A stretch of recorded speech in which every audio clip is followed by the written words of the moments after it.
Et la mif, tout à l'heure, je vous parlais de tourisme religieux, je parlais avec un frère. Salut tout le monde, c'est ActuYTB2. On va regarder une story du loup de la street au sujet du tourisme religieux en contradiction avec la Umrah. Et après sa vidéo, je vous dirai mon avis. N'hésitez pas à mettre un pouce bleu et à vous abonner. Tout ça par rapport aux influenceurs qui vont à la Mecque, tout ça, etc. Et la mif, tout à l'heure, je vous parlais de tourisme religieux, je parlais avec un frère qui suit son digne correctement depuis pas mal de temps. Il m'a dit, le loup, c'est du tourisme religieux. Je lui dis, comment ça, c'est du tourisme religieux?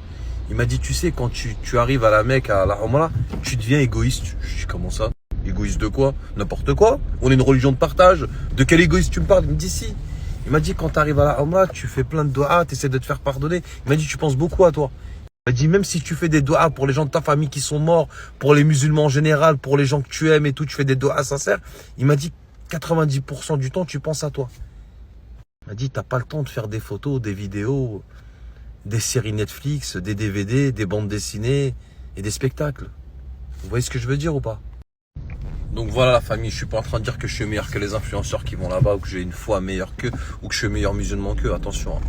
Je parle pas de foi là, je parle de comportement. Pour remettre les choses dans leur contexte. Parce que je les vois arriver, les meufs, les mecs. Ouais, mais toi, t'es qui pour savoir qu'est-ce qu'il y a dans son cœur, au fond de l'ascenseur à droite, à côté du poumon, vers l'artère, à côté de ta côte droite flottante. T'es qui, toi? T'es qui pour savoir ce qu'il a dans le cœur? Je parle absolument pas de leur cœur ou de leur foi. Je parle du comportement en tant que gens connus sur les réseaux sociaux qui vont là-bas. Et moi, je vous le dis, si un jour, Inch'Allah, j'ai la chance d'y aller, sachez que je ne snapperai pas et que je ferai pas une photo. Je vous dirai que j'aurais été, Inch'Allah, et j'aimerais le faire, mais je ne snapperai pas, je ne ferai pas de photos. Parce que pour moi, ça reste entre moi, Allah, et faire des doigts sincères pour les gens qu'on aime. Pas besoin de s'exposer comme ça à foison. Je pense pas que ce soit quelque chose de bien. Il y a plein de choses pour avoir du contenu sur les réseaux sociaux. Il y a 1000 choses à faire. Il y a plein de choses à faire pour avoir du contenu et je pense que les lieux, pour que ce soit pour les musulmans, pour les juifs, pour les bouddhistes, pour les temples de Shaolin, les choses sacrées, faut les laisser sacrées. La religion, c'est sacré pour certaines personnes. Après, il y en a qui trouvent que la religion, c'est pas sacré, ils en ont rien à secouer. Ils ont le droit, ils pensent ce qu'ils veulent. Mais je parle des gens qui pratiquent leur religion. La religion, c'est quelque chose de sacré. Laissez cette chose sacrée. C'est comme les enfants, tu vois. C'est sacré. Faut laisser les choses sacrées. Je pense qu'on vit dans un monde où il n'y a plus rien qui est sacré, on n'a plus de respect pour rien. Venez, on a un minimum de respect pour chaque chose qui mérite d'avoir du respect. Et je pense que déjà, ça sera un peu beaucoup mieux. Parce que là, je pense que dans les religions, dans le respect de l'être humain, des enfants, de la religion, on vit dans une anarchie, c'est un truc de ouf.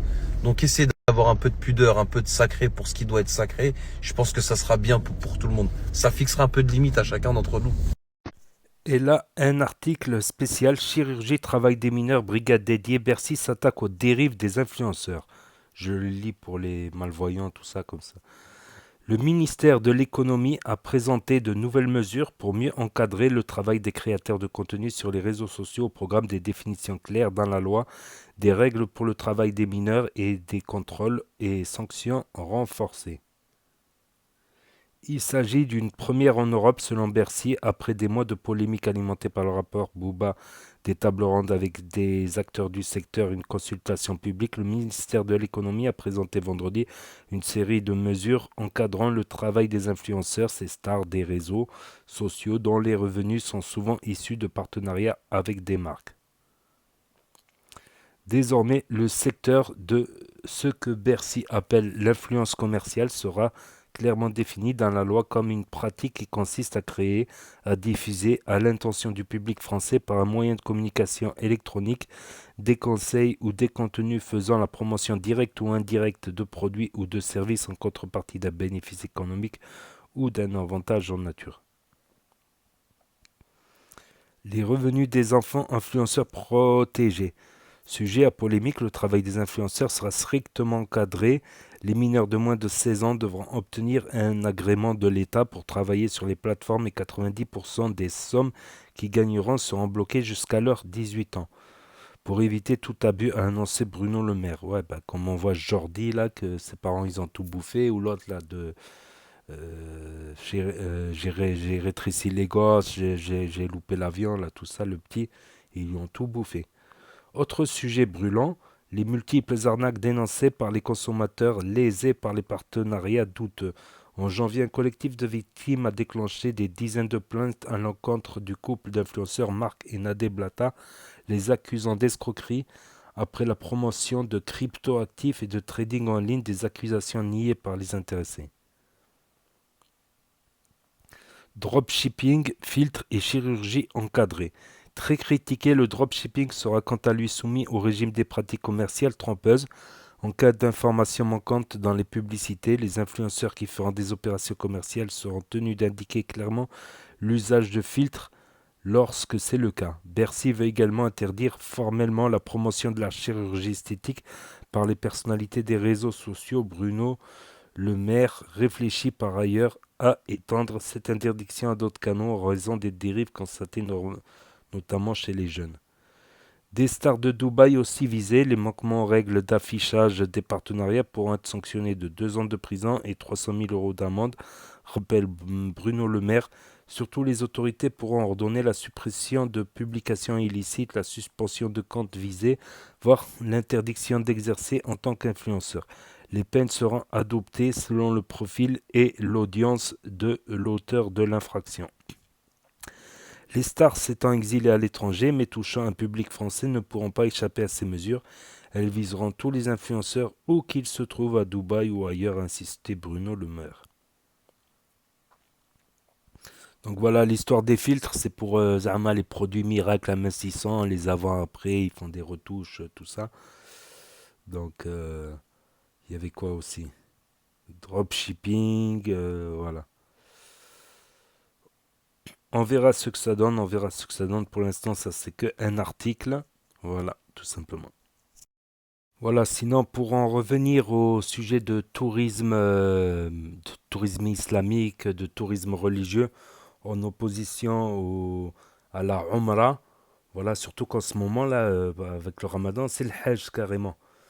Donc, après, oui, il y a beaucoup d'influenceurs qui vont là-bas, c'est juste pour prendre des photos, quelques vidéos devant la Kaaba, et pour se donner une image, voilà, pour se donner une image musulmane, tout ça.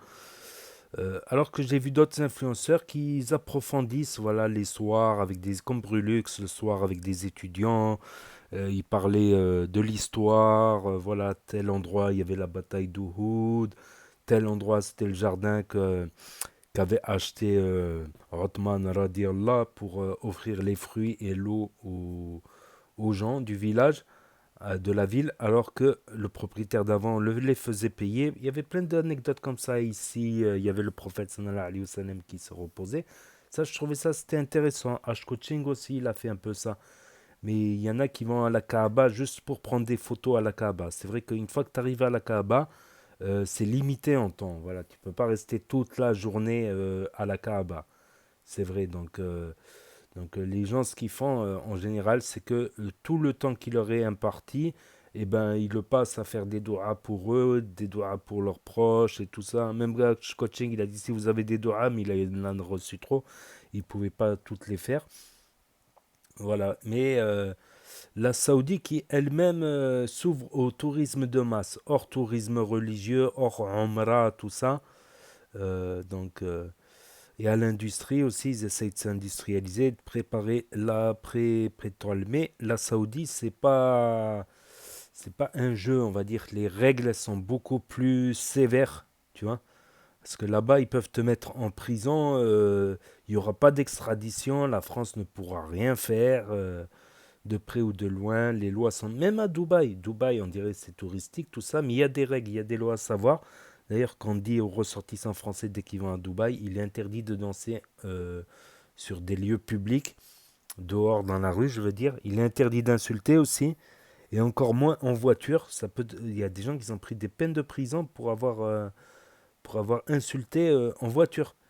La nudité aussi est interdite. Il y en a qui sont mis nus dans un balcon pour faire une vidéo. Ils ont fini en prison. Il y a aussi des influenceurs qui ont fini en prison. Et la prison, vous savez où elle se situe? En plein dans le désert. Il n'y a qu'une route vide qui sépare la prison. Donc, et là, on ne peut rien faire. La France peut rien faire pour extrader. C'est des pays qui n'extradent pas, qui n'ont jamais extradé. Voilà. et qu'ils ont des lois spéciales, donc faut faire attention.